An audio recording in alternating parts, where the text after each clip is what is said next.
अटल Bharat foundation के अध्यक्ष और साथ ही युवा उद्यमी प्रदीप कुमार झा ने एक बीड़ा उठाया है।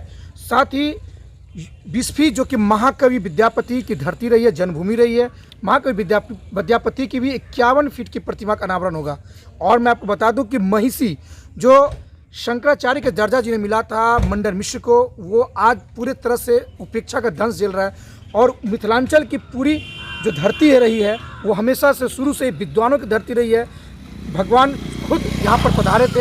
हमारे साथ खुद यहाँ पर युवा उद्यमी प्रदीप झा हैं जिन्होंने कि बीड़ा उठाया है कवि विद्यापति जी का और अटल जी का प्रतिमा का, तो जानेंगे। प्रदीप जी, आपको बहुत बहुत स्वागत है। आप ये बताइए कि आप मिथिलांचल से हैं और युवा उद्यमी हैं, आप और अटल भारत फाउंडेशन चलाते हैं। हर वर्ष आप मिथिलांचल की बातें करते हैं कि मिथिला को दर्जा मिलना चाहिए, मिथिला के लिए गौरव की बात करते हैं, तो प्रतिमा की बात सामने आ रही है, सभी अखबार में सुर्खियाँ बनी है। सबसे पहले तो नेटवर्क 7 आपका है, शंकर जी आपको बहुत बहुत मैं धन्यवाद देता हूँ। एक्चुअली क्या देखिए, मिथिला जो है वो हमेशा से विभूतियों की धरती रही है और यहाँ पे शिक्षा का एक शुरू से ही सदियों से मिथिला बेसिकली पहले राज्य हुआ करता था। आदिकाल में मिथिला राज्य हुआ करता था और यहाँ के जो पौराणिक काल में आप जब जाएंगे तो यहाँ पे नालंदा विश्वविद्यालय हो या आदि शंकराचार्य जी यहाँ पर आए थे। मंडन मिश्र की धरती है मिथिला, विद्यापति की धरती है मिथिला।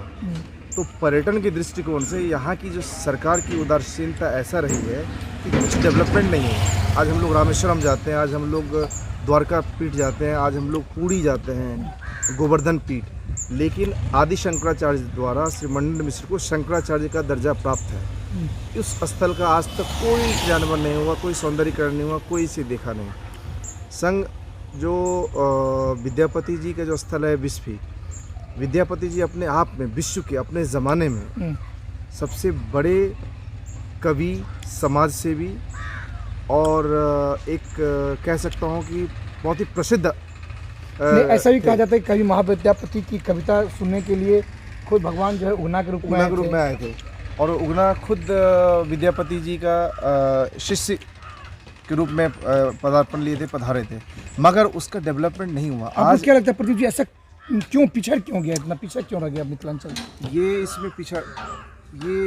इसका मुख्य रीजन है राजनीति। यहाँ पे विकास की राजनीति कभी भी नहीं। विकास की राजनीति होती तो आज हम लोग, हमारे पास हमारा ब्रेन जो है ना पूरे हिंदुस्तान के रूप में पदार्पण लिए थे, पधारे थे, मगर उसका डेवलपमेंट नहीं हुआ। आज क्या लगता है प्रदीप जी, ऐसा क्यों पिछड़ क्यों गया, इतना पीछे क्यों रह गया मिथिलांचल? इसका मुख्य रीजन है राजनीति। यहाँ पे विकास की राजनीति कभी भी नहीं। विकास की राजनीति होती तो आज हम लोग, हमारे पास हमारा ब्रेन जो है ना पूरे हिंदुस्तान में सबसे ज़्यादा फर्टाइल ब्रेन है। सबसे ज़्यादा IAS हम देते हैं, सबसे ज़्यादा इंजीनियर हम देते हैं, सबसे ज़्यादा IITN हम देते हैं, सबसे ज़्यादा हम लोग मेन पावर देते हैं। हमारे पास मेन पावर भी हिंदुस्तान में बिहार में सबसे ज़्यादा है। तो राजनेताओं की दूरदर्शिताओं की कमी के वजह से हमारे यहाँ कोई भी काम आज तक नहीं हो पाया है। और आज़ादी के बाद से कोई भी राजनेता सिर्फ व्यक्तिगत हित की चिंता किया, राज्य हित की और मिथिला के हित की चिंतन किसी राजनेता ने नहीं किया।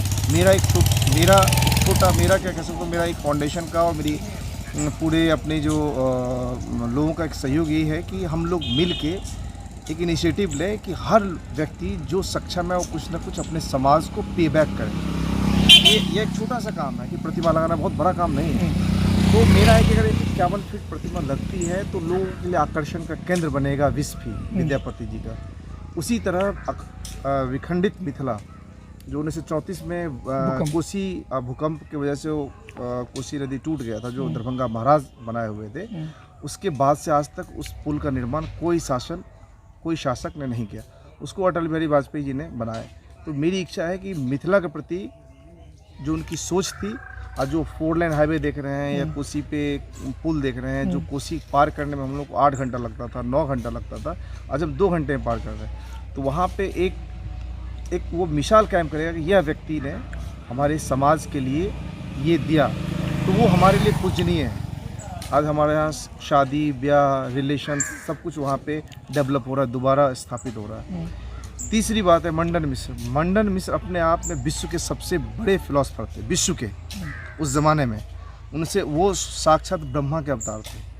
उनकी पत्नी देवी भारती माँ सरस्वती की अवतार थी। वहाँ पे मंडन मिश्र खुद आए थे शास्त्रार्थ के लिए, और मंडन मिश्र ने उनको शंकराचार्य का दर्जा दिया। आज इस देश में 5 पीठ जो है ना होना चाहिए, पूरी, दक्षिण भारत, केदारनाथ, बद्रीनाथ और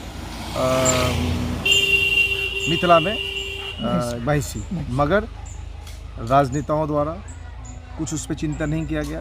तो मेरी एक छोटी सी इनिशिएटिव यह है, यहाँ पे भी शंकराचार्य जी, आदि शंकराचार्य जी, पंडित मंडन मिश्र के लिए, और मंडन मिश्र ने उनको शंकराचार्य का दर्जा दिया। आज इस देश में 5 पीठ जो है ना होना चाहिए, पूरी, दक्षिण भारत, केदारनाथ, बद्रीनाथ और मिथिला में महिषी। मगर राजनेताओं द्वारा कुछ उस पर चिंतन नहीं किया गया।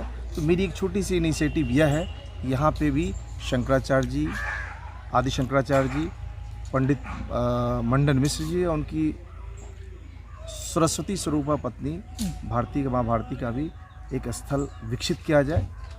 और ये अटल भारत फाउंडेशन अपने तत्वावधान में बिना किसी सरकार के सहयोग से बिना किसी सरकार के आर्थिक सहयोग से, समाज के बौद्धिक विचार से हम इसको स्थल को डेवलप करना चाह रहे हैं। और हमने इसके लिए निर्णय ले लिया है कि अटल भारत फाउंडेशन यह तीनों प्रतिमा स्थापित करेगी।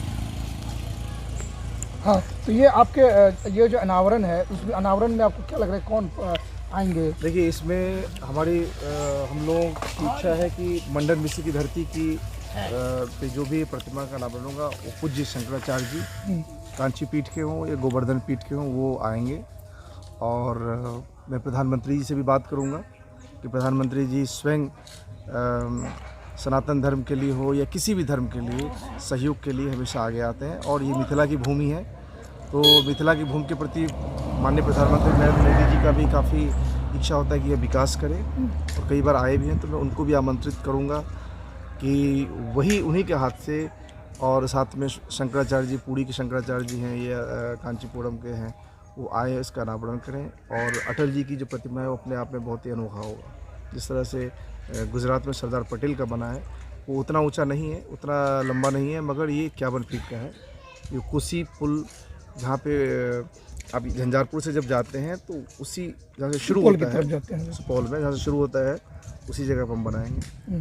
तो उसके लिए भी प्रधानमंत्री जी से बात करके उन्हीं के हाथ से इसका उद्घाटन हम बनाएंगे। उसके बाद उनका उद्घाटन 18 महीने का वक्त लगेगा हमें इसको करने में। अगर मौसम बाढ़ वगैरह में क्या होता है, मटेरियल को प्रोक्योर करने में टाइम लगता है, तो 2-4 महीना आगे पीछे, लेकिन हमारा है कि इसका निर्माण करूं और प्रधानमंत्री जी के हाथ से अटल जी की प्रतिमा कोसी पुल महासेतु है उस पर हो, और कोसी महासेतु का नाम भी अटल महासेतु बने। ये हम लोगों के लिए यह जगह जो है ना आर्थिक गलियारा हो सकता है, इकोनॉमिकल जोन भी बन सकता है। इस रोड से झंझारपुर से हम आने वाले टाइम में, लंबा नहीं है मगर ये 51 फीट का है। ये कोसी पुल, जहाँ पे आप झंझारपुर से जब जाते हैं तो उसी जहाँ से शुरू होता है, सुपौल में जहाँ से शुरू होता है, उसी जगह पर हम बनाएंगे। तो उसके लिए भी प्रधानमंत्री जी से बात करके उन्हीं के हाथ से इसका उद्घाटन हम बनाएंगे। उसके बाद उनका उद्घाटन 18 महीने का वक्त लगेगा हमें इसको करने में। अगर मौसम बाढ़ वगैरह में क्या होता है, मटेरियल को प्रोक्योर करने में टाइम लगता है, तो 2-4 महीना आगे पीछे, लेकिन हमारा है कि इसका निर्माण करूं और प्रधानमंत्री जी के हाथ से अटल जी की प्रतिमा कोसी पुल महासेतु है उस पर हो, और कोसी महासेतु का नाम भी अटल महासेतु बने। ये हम लोगों के लिए यह जगह जो है ना आर्थिक गलियारा हो सकता है, इकोनॉमिकल जोन भी बन सकता है। इस रोड से झंझारपुर से हम आने वाले टाइम में Malaysia, Singapore, Bhutan, Bangladesh by road जा सकते हैं। एक ऐसा ही हाईवे बना है, और वो दिन सिर्फ और सिर्फ अटल बिहारी वाजपेयी जी का है। सिमिलरली विद्यापति जी का जो स्टैचू है वो बनना चाहिए। इस समाज का ये इसके लिए आप मैथिली में बताइए, आप मैथिली में कहिए। मैथिली में हम ई कहब कि जे अपन समाज जे छै से आध्यात्मिक स्थल छै मिथिला, शिक्षणक स्थल छै मिथिला। एतऽ एकटा चीज छै कि शिक्षा के छै ना जे एतऽ खत्म कयल गेलै है, एहिसँ समाज के फायदा नहीं छै। रोड सड़क बन जेतै लेकिन शिक्षा नहीं हेतै, शिक्षा जखन नहीं हेतै तखन एतऽ कोनो भी चीज के इम्प्लॉयमेंट नहीं हेतै। तो एतऽ सरकार के इहो हेबाक चाही कि जे शिक्षण संस्था जे छै ओहो पर ध्यान देबाक छै, बल देबाक चाही। संग संग टूरिज्म एतुका जो मैथिल अपन कल्चर है ओकरा बढ़ावा देबाक चाहिए। ओहू से एम्प्लॉयमेंट बढ़ते, लोग देश से अयते विदेश से अयते देखे ला घूमे ला मिथिला की छे, मिथिला पेंटिंग की छे। जते भी मिथिलांचल में जते भी मंदिर है ना, वो मंदिर के प्रांगण के मिथिला पेंटिंग से एकरा सुंदर बनायल जाए। एक बिहार सरकार के स्पेशल जैसे से ऑर्डर निकालक चाहिए कि मिथिलांचल की पूरा समस्त बिहार के जितने भी मंदिर है ये पे मिथिला कलाकृति से और आकर्षक बनाया। गुजरात में एक कच्छ छे वो बालू के जे छै प्रचार देखियो, अमिताभ बच्चन के एक्टर के प्रधानमंत्री मोदी जी ब्रांड एम्बेसडर बनलखिन। ये बिहार सरकार के चिंतन करक चाहिए कि मिथिला पेंटिंग के भी ब्रांड एम्बेसडर ब्रांडिंग हेबाक चाहिए पूरा विश्व में। ऑलरेडी है मिथिला पेंटिंग पूरा विश्व में प्रसिद्ध है, लेकिन सिर्फ मिथिला पेंटिंग ऐसा नहीं बस, रोजगारों चाहिए था, पर्यटन चाहिए। यहाँ पर्यटक आई देख लियो कि दुनिया के कोनो भी देश है जाओ यूरोप में, वो तो की है सब घूमे ला जाए, घूमे के लिए लाखों रुपया खर्चा करे छे। एतऽ से बर्लिन जाए, दीवार देखे ला, वॉल देखे के लेल, सी साइड देखे के लेल। तो अपनो ओठन लोग क्या रहते हैं, आई रामेश्वरम जाए, रामेश्वरम बहुत छोट सी जगह है, मधुबनी जगह, ओतऽ लोग जाए घूमे ला।